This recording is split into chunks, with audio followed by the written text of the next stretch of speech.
신약성경 274쪽 고린도전서 10장 6절로 10절 말씀 제가 받들어 읽겠습니다.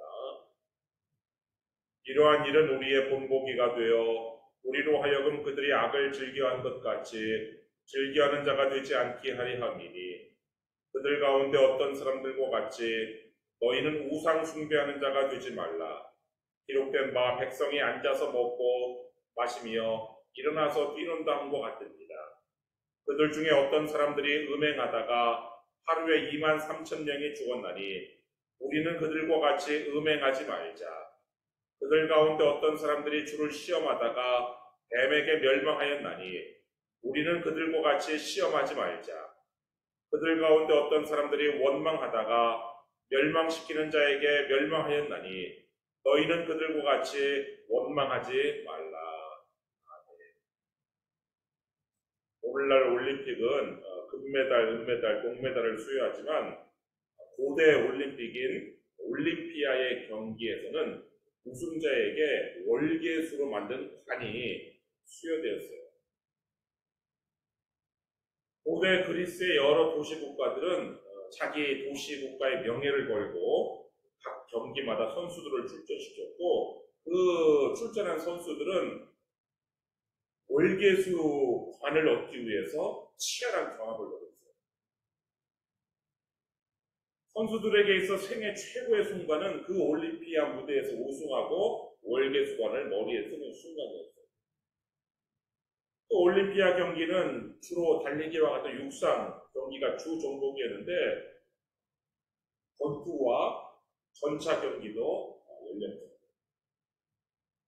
오늘 이 서신이 기록된 이 고린도 교회가 있는 이 고린도도 그리스의 도시국가 중 하나로서 또 올림피아 경기에 선수들을 출전시켰어요. 그런데 그 올림피아 경기에 선수들을 출전시킬 뿐만 아니라 그 올림피아 경기에 필적하는 이스트미아 경기를 개최했어요. 또 올림피아 경기는 제우스 신을 기리는 그런 제전으로 4년에 한 번씩 열렸는데 이 고린도가 스스로 주최한 이 이스트미아 경기는 바다의 신 포세이돈을 기리는 제전으로 2년마다 고린도에서 개최되었어요. 바울이 선교 여행 중에 이 고린도에 좀 오래 있었어요. 한 1년 6개월, 18개월이라는 그 시간을 머물렀는데 그 머무를 때 이 사도 바울은 아굴라와 브리스길라 부부와 함께 천막을 짜는, 그래서 천막을 만들면서 생계를 유지하는 텐트 메이커 선교를 했어요. 그런데 아마 이 바울이 또 그 아굴라와 브리스길라 부부가 짠 천막이 일부가 아마 이 이스트미아 경기에 아마 이렇게 공급이 되었을 가능성이 커요.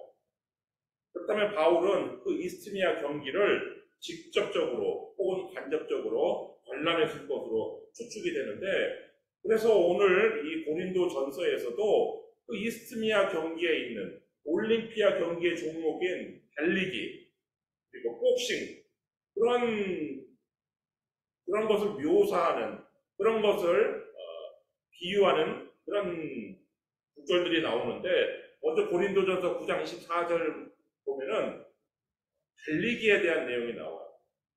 운동장에서 다름질하는 자들이 다 달릴지라도 오직 상을 받는 사람은 한 사람인 줄을 너희가 알지 못하느냐. 너희도 상을 받도록 이와 같이 다름질하라. 오늘날에는 뭐 금메달, 은메달, 동메달까지 최소 3위까지는 상을 주지만 고대에는 딱 1등만 상을 줬어요. 1등 한 사람한테만 그 승리의 영광의 상징인 그 월계수 관이 씌워졌단 말이에요.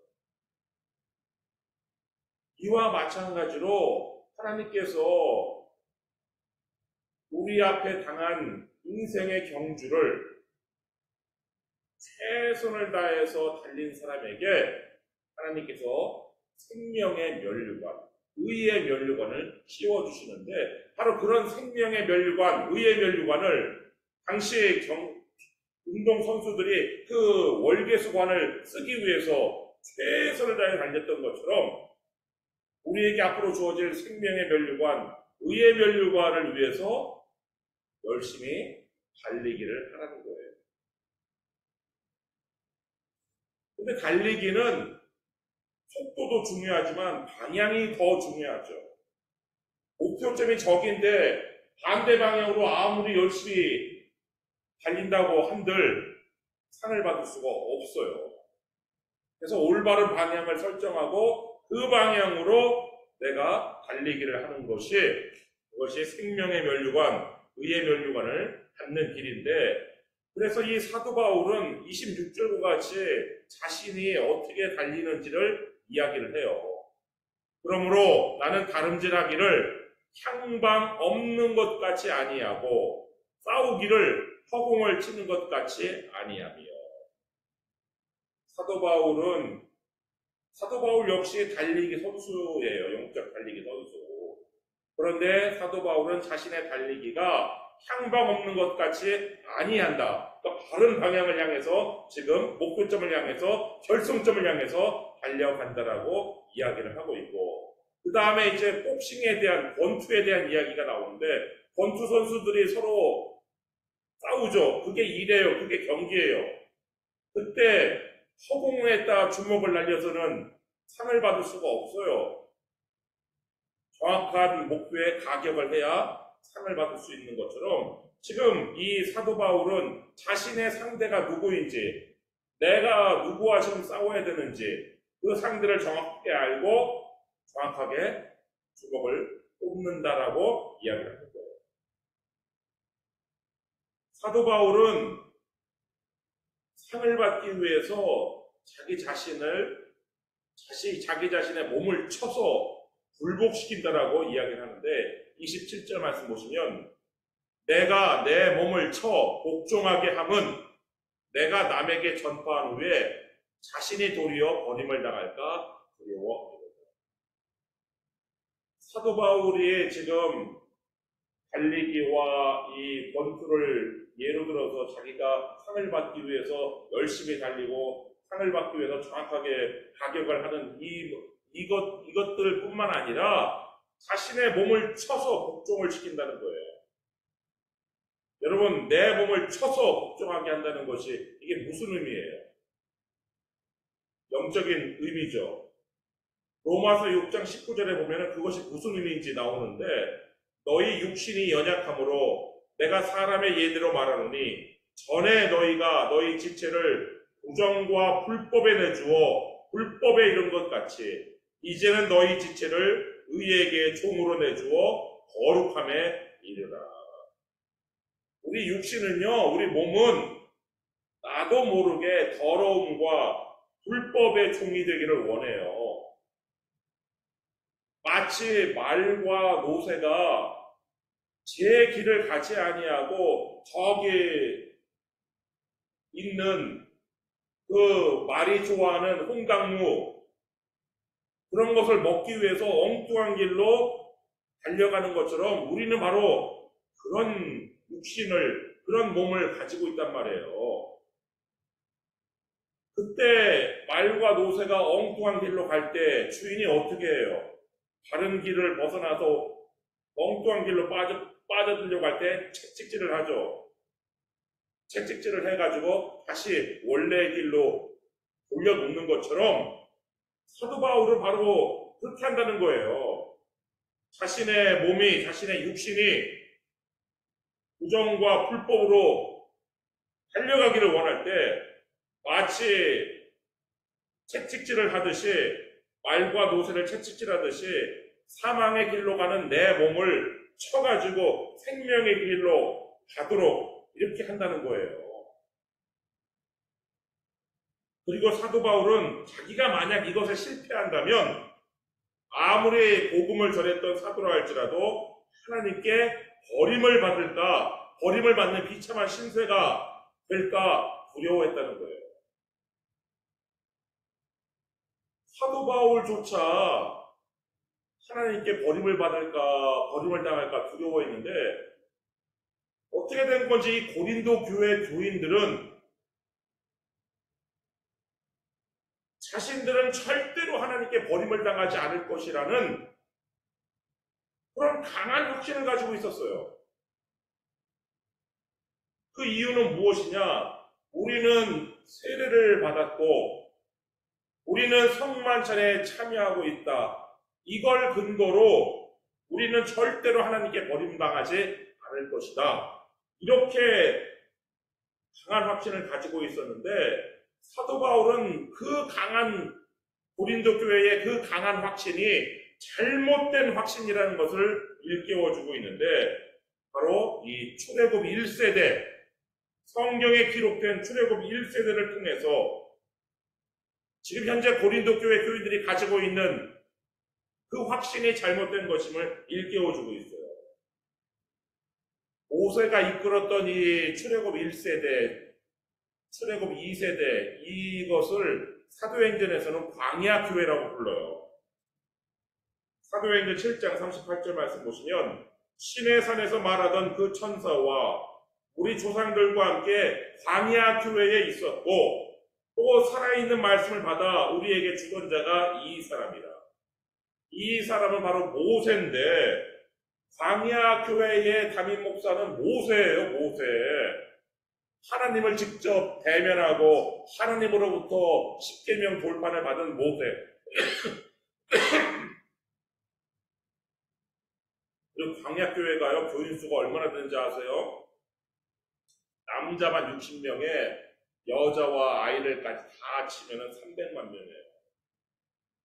지상 최대의 교회예요. 300만 명이나 되는 교회, 교인을 가지고 있는 교회란 말이에요. 그리고 담임 목사는 모세. 그리고 그 모세 옆에서 함께 돕는 리더십은 아론, 미리암, 굉장한 사람들이에요. 그리고 광야교회 교인들 모두 다 세례를 받았어요.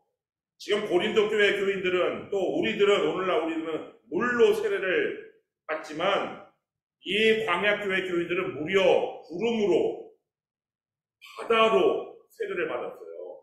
여기 10장 1절 2절 말씀 보시면 형제들아 나는 너희가 알지 못하기를 원하지 아니하노니 우리 조상들이 다 구름 아래에 있고 바다 가운데로 지나며 모세에게 속하여 다 구름과 바다에서 세례를 받고 이 광야교회에는요 하나님께서 특별한 구름 기둥을 허락하셨어요. 그 뜨겁게 내리쬐는 요즘 얼마나 더워요. 그런데 하나님께서 구름 기둥으로 그들을 덮으셨단 말이에요. 그리고 이들은 홍해 바다를 가르셔서 그 맨 홍해 바다의 밑바닥을 밟고 건너간 사람들이에요.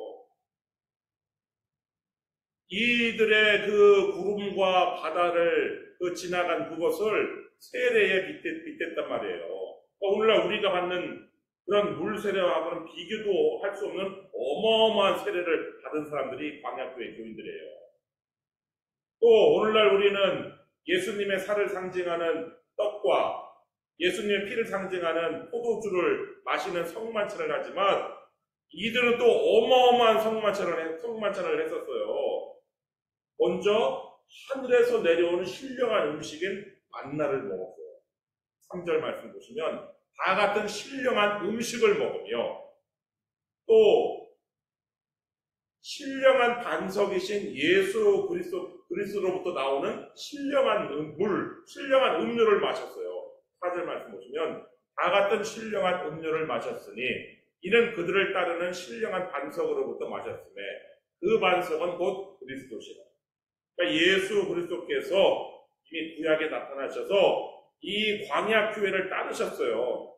광야교회를 앞에서 이끄시는 분은 하나님이셨고 하나님께서 구름으로 이끌어 나가셨고 그 뒤를 누가 따랐느냐? 예수님께서 신령한 반석이 되셔서 따라가셨어요. 그리고 그 반석에서 물이 나와서 이들에게 먹였단 말이에요. 그러니까 이 광야교회 교인들은 오늘날 우리가 또 고린도 교회 교인들이 했던 떡과 포도주를 먹고 마시는 성찬과는 비교할 수 없는 하늘의 양식인 만나와 신령한 반석이신 그리스도로부터 나오는 신령한 물을 마신 그런 사람들이에요. 그렇게 어마어마한 성만찬을 한 사람들이 이 광야교회 교인들이란 말이에요. 그런데 그 세례와 그 어마어마한 세례와 그 어마어마한 성만찬이 이 광야교회 교인들을 젖과 꿀이 흐르는 땅으로 인도하지 못했어요. 이들은 하나님께 버림을 받고 광야에서 멸망을 당했는데 5절 말씀 보시면 그러나 그들의 다수를 하나님이 기뻐하지 아니하셨으므로 그들이 광야에서 멸망을 받았다. 300만 명의 광야교회 교인 중에서요, 젖과 꿀이 흐르는 땅에 들어간 사람은 단 2사람이에요. 나머지 299만 9,098명은 못 들어갔어요. 젖과 꿀이 흐르는 땅에. 아무리 엄청난 세례와 성만찬을 받았어도 왜 못 들어갔어요? 악을 일삼았기 때문에. 6절 말씀 보시면 이러한 일은 우리의 본보기가 되어 우리로 하여금 그들이 악을 즐겨한 것 같이 이 광야교회 교인들은 악을 즐겨했어요. 세례도 받고 어마어마한 성만찬을 먹었어도 악을 즐겨했단 말이에요. 그래서 멸망을 받은 것인데, 그래서 이 사도 바울은 고린도 교회 교인들이 가지고 있는 지금 확신, 자기들의 그 세례와 성만찬이 자기들은 하나님께 버림받지 않을 것이라는 그 강한 확신을 지금 이 광야교회를 통해서 일깨워주고 있는 거예요. 너희들도 악을 즐겨한다면 너희들 역시 멸망을 버림받고 멸망당할 수밖에 없다라고 이야기를 하는 것인데, 이 출애굽 1세대가 이 광야교회 교인들이 저질렀던 악이 어떤 악들이었어요? 구체적으로 4가지의 악을 이제 예로 드는데, 첫째, 우상이에요. 7절 말씀 보시면 그들 가운데 어떤 사람들과 같이 너희는 우상 숭배하는 자가 되지 말라. 기록된 바 백성이 앉아서 먹고 마시며 일어나서 뛰는 다음과 같습니다. 광야교회 교인들은 모세라는 그 훌륭한 담임 목사를 두고 하나님께서 함께 계시는 증거를 눈으로 똑똑히 봤음에도 불구하고, 그리고 직접 하나님의 음성을 들었어요. 시내산에서 하나님께서 십계명을 말씀으로 전하시는 그 하나님의 음성을 직접 들은 사람들인데, 이들은 어리석게도 금송아지를 만들고 금송아지에게 예배하면서 앉아서는 그 앞에서 먹고 마시고 일어나서는 춤을 추는 그런 우상숭배를 했단 말이에요. 두 번째는 음행이에요. 8절 말씀 보시면 그들 중에 어떤 사람들이 음행하다가 하루에 23,000명이 죽었나니 우리는 그들과 같이 음행하지 말자. 이 우상숭배했던 사람들은, 금송아지에게 우상숭배했던 사람들은 출애굽 1세대 광야교회 교인들이었다면, 이 음행했던 사람들은 출애굽 2세대, 이들을 중에 상당수는 젖과 꿀이 흐르는 땅에 들어간 사람들이에요. 그런데 23,000명, 이들은 못 들어갔어요. 출애굽 2세대임에도 불구하고. 왜? 음행하다. 이들은 그 모압의 또 미디안의 여자들이 바알신을 위해서 준비한 그 제사의 초청을 받아 갔어요. 가지 말았어야 되는데 갔어요. 가서 바알에게 우상 숭배했을 뿐만 아니라 그곳에 있는 그 모압 여인, 그곳에 있는 미디안 여인과 자기 아내가 있음에도 불구하고 음행을 저질렀단 말이에요. 이 음행 때문에 바로 하나님께서 마련해 놓으신, 예비하신 젖과 꿀이 흐르는 땅에 들어가지 못한 것이란 말이에요. 또 광야교회 교인들의 죄, 악은 세 번째는 시험이에요. 시험. 9절 말씀 보시면 그들 가운데 어떤 사람들이 주를 시험하다가 뱀에게 멸망하였나니 우리는 그들과 같이 시험하지 말자. 이 광야교회 교인들은요, 하나님을 시험하기를 즐겨했어요. 먹을 것과 마실 것을 공급하시는 하나님께서 함께 계시고 그 하나님께서 사랑으로 돌보신다는 것을 늘 불신했어요. 불신하면서 하나님께서 우리 중에 계신가 안 계신가 하면서 하나님을 시험했단 말이에요. 그렇게 하나님을 시험하다가 뱀에게 물려서 멸망을 당한 사람들이 광야교회 교인들이에요. 여러분, 하나님께서 사람을 테스트할 수 있어요. 저 사람의 신앙과 저 사람의 믿음이 올바른지 하나님께서 아브라함을 테스트한 것처럼 내 독자, 내 사랑하는 아들 이삭을 나에게 바쳐라 이렇게 테스트한 것처럼 하나님께서 사람을 테스트할 수 있지만 사람이 하나님을 테스트할 수는 없는 거란 말이에요. 감히 어떻게 하나님을 시험해요. 그런데 이 광야교회 교인들은 하나님을 시험했어요. 그것이 이 광야교회 교인들이 멸망한 세 번째 악이란 말이에요. 네 번째 악은 원망이에요. 10절 말씀 보시면 그들 가운데 어떤 사람들이 원망하다가 멸망시키는 자에게 멸망하였나니 너희는 그들과 같이 원망하지 말라. 이 광야교회 교인들이 아주 잘하는 거 한 가지가 있었어요. 바로 불평. 우리를 왜 애굽에서 데리고 나왔느냐? 담임 목사인 모세를 향해서 불평하고 왜 물이 없느냐? 왜 고기가 없느냐? 그 모세를 향한 그 원망과 불평은 하나님을 향한 원망과 불평이었어요. 이런 식으로 늘 원망했던 이 광야교회 교인들에게 그래서 감사의 떡을 먹어야 되는데 우리가 하나님 감사합니다. 그런데 이 광야교회 교인들은 원망의 떡을 먹었단 말이에요. 그 원망의 떡을 먹다가 멸망한 거예요. 근데 문제는 지금 현재 이 고린도 교회 교인들도 이 광야교회 교인들과 같은 그런 악을 저지르고 있어요. 우상 숭배를 하고 있단 말이에요. 고린도 시내에는요, 그 아프로디테 신전이 있었어요. 사랑의 여신인 아프로디테 신전이 있었는데 이 교인들도 고린도 교회 교인들도 그 신전에 가서 제물을 바치고 그 식사에 참여하는 그런 우상 숭배를 했단 말이에요. 주일날은 하나님께 예배하고 그 아프로디테 신전에서 평일에는 거기 가서 제사하고 이런 짓을 했어요. 또 이 고린도 교회 교인들도 광야교회 교인들처럼 음행을 했어요.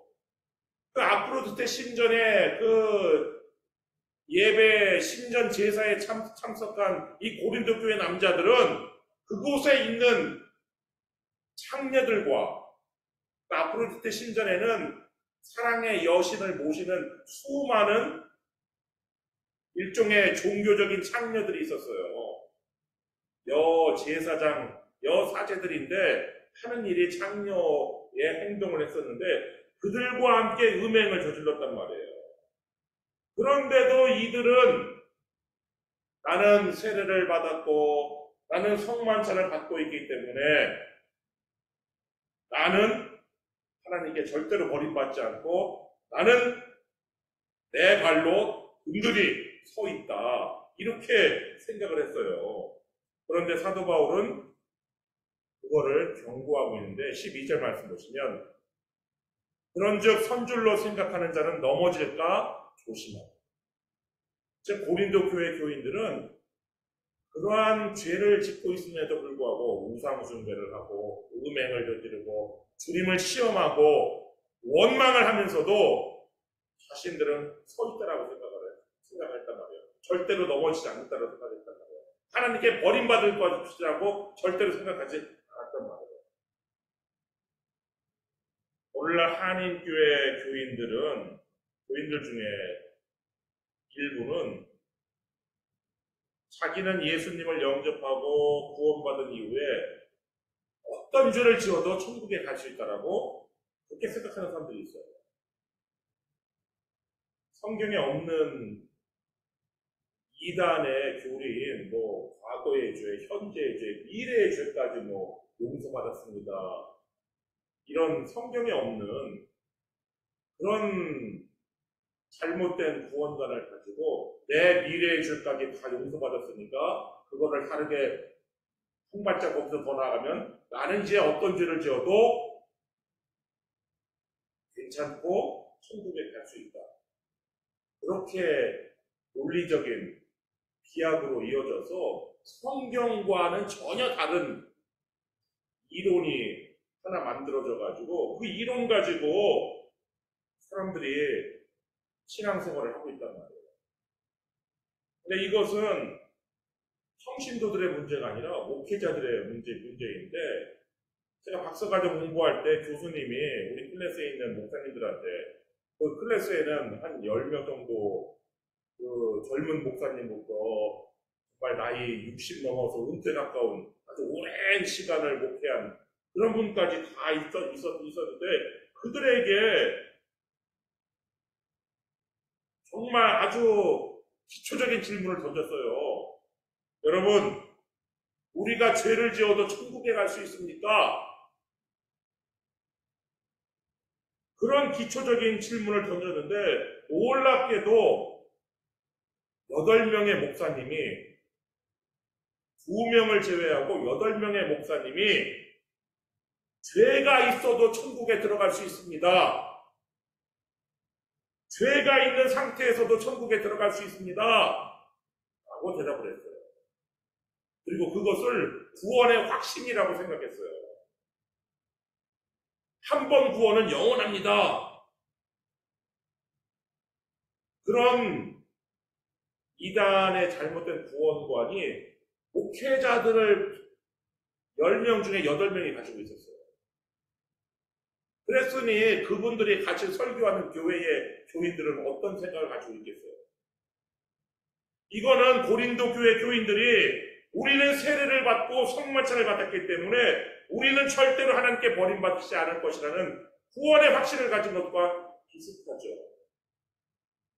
그렇지만 사도 바울은 성경을 근거로 고린도 교회 교인들이 가진 구원의 확신이 잘못된 것임을 가르치고 있는데 11절 말씀 보시면 그들에게 일어난 이런 일은 본보기가 되고 또한 말세를 만난 우리를 깨우치기 위하여 기록되었느니라. 광야교회 교인들에게 일어났던 일은 고린도 교회 교인들에게도 일어날 수 있고 오늘 한인교회 교인들에게도 일어날 수 있다는 얘기예요. 그리고 광야교회 교인들의 실패를 반면교사로 삼아서 우상숭배하는 자가 되지 말라. 음행하지 말자. 그들과 같이 주님을 시험하지 말자. 또 그들과 같이 원망하지 말라. 이렇게 고린도 교회 교인들에게 4가지 명령을 내린 거란 말이에요. 그 중에서 특히 최고의 악인 우상숭배에 대해서는 한 번 더 이야기를 해요. 14절. 그런즉 내 사랑하는 자들아 우상숭배하는 일을 피하라.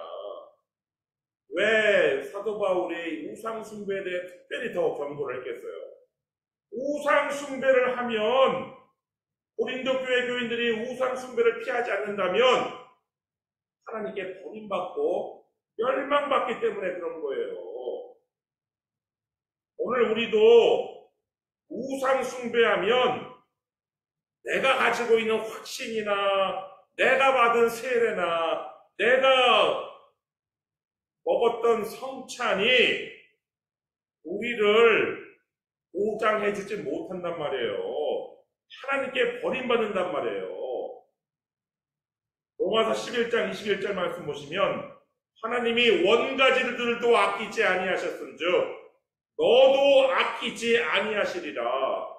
하나님께서 원가지인 유대인들, 광야교회 교인들도 아끼지 아니하셨는데 로마교회 교인이나 고린도 교회 교인들과 같은 이방인들도 아끼지 아니하실 거라는 경고가 이 사도 바울의 로마서 11장 21절에 있단 말이에요.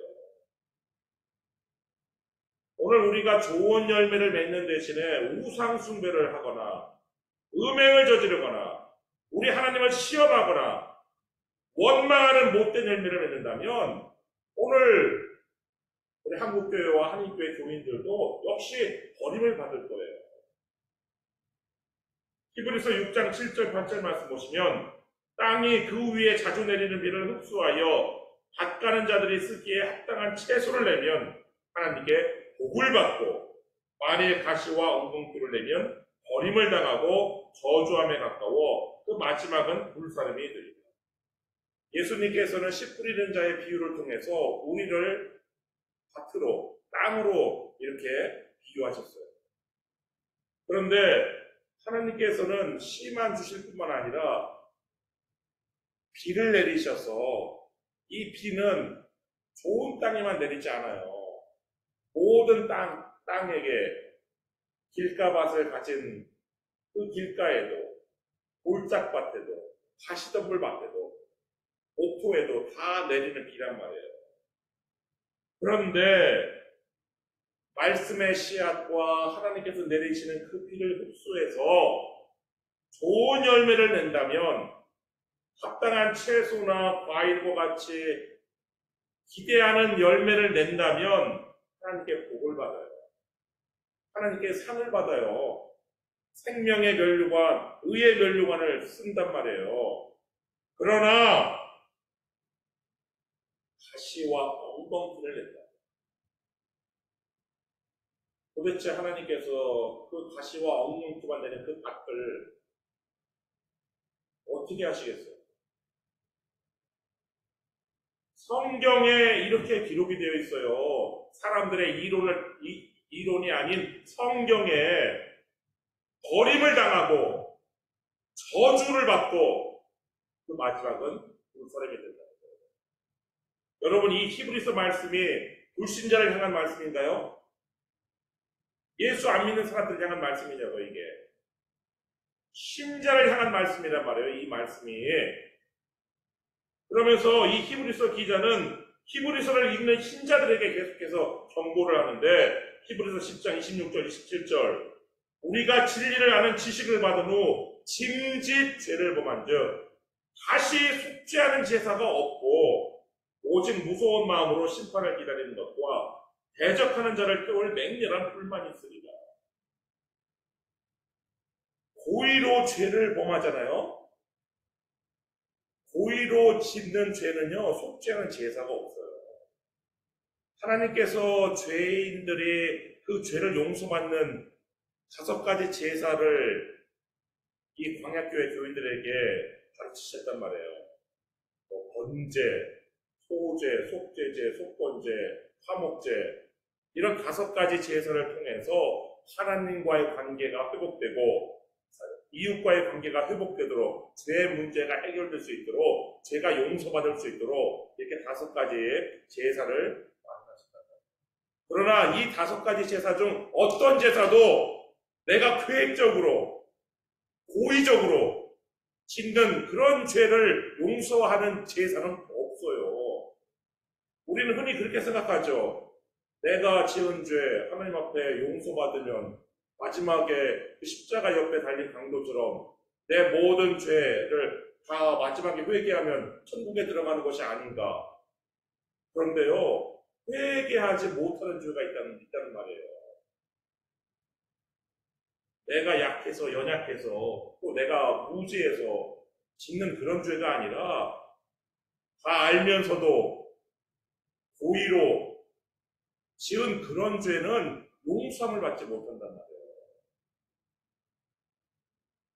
그래서 짐짓 죄를 범했을 때는 속죄가 안 되고 그냥 심판을 기다려야 되는 것이고 그 맹렬한 불만 그들에게 준비되어 있다는 거예요.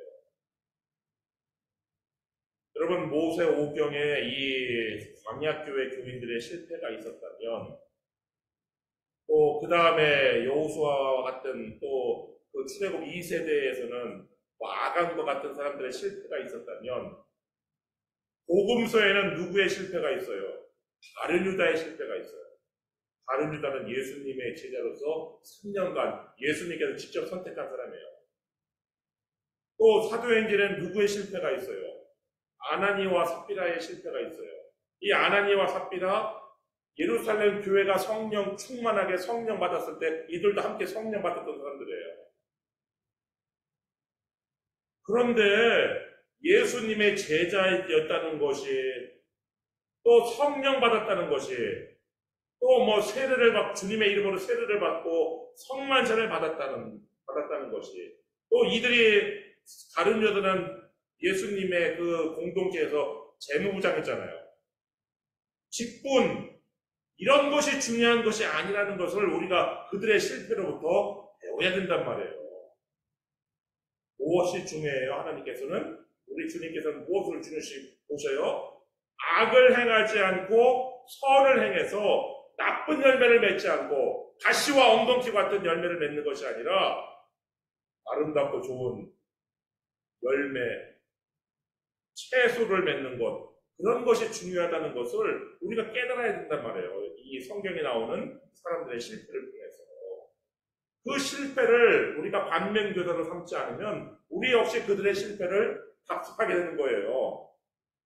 그들이 가졌던 생각을 우리도 갖게 되는 것이고, 그들이 행했던 실패를 우리도 해서 결국 그들이 갔던 길로 우리도 가는 거란 말이에요. 여러분, 우리는 모두 영적으로 달리기 선수라고 할 수 있어요. 다른 방향으로 우리가 열심히 최선을 다해서 달릴 때에 우리를 자꾸 유혹하는 것들이 있어요. 우상, 음행, 시험, 원망, 그런 것들, 그런 악들을 다 멀리 하시고, 그런 악적으로 향하는 나를, 내 몸을 쳐서 복종시켜서 다시 원래의 목표점을 향해서 달리도록 나를 쳐서 복종시켜서 오직 생명의 면류관, 의의 면류관을 얻으시기를 주님의 이름으로 축원합니다. 기도하겠습니다.